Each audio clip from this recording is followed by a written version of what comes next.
Benghazi, février 2011, point de départ du mouvement de révolte. En cause, l'arrestation d'un défenseur des droits de l'homme. Les manifestations s'étendent à plusieurs grandes villes du pays et face à la répression du régime Kadhafi, les armes finissent par remplacer slogans et banderoles. La Libye s'enfonce peu à peu dans la guerre civile. S'ensuit une guerre de position pour le contrôle de villes clés. Un jour contrôlée par la rébellion, un jour reprise par le pouvoir. Les rebelles mettent en place un conseil national de transition à Benghazi, le seul représentant, disent-ils, du peuple libyen. Mais Mouammar Kadhafi refuse toujours de quitter le pouvoir. Pourquoi devrais-je partir? Qui prendrait ma place? Je n'ai pas l'autorité de faire ça. Je ne suis pas président, ni à la tête d'un gouvernement. Je suis issu du peuple.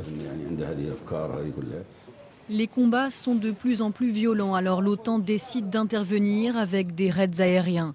Fin avril, un missile tombe sur une maison de Tripoli. Il tue le plus jeune fils du colonel Kadhafi et 3 de ses petits-enfants. Mais la rébellion ne parvient pas à porter le coup décisif, d'autant plus qu'elle sort affaiblie de l'assassinat de son chef d'état-major, Abdel Fattah Younes. Même si on ignore qui l'a tué, c'est un coup dur pour les insurgés.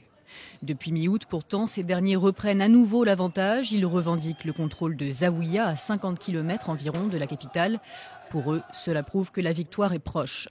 Nos combattants, nos populations qui sont toujours sous la dictature de Kadhafi ont décidé que la fête de fin Ramadan sera fêtée ensemble avec la fête de la victoire fin du mois d'août.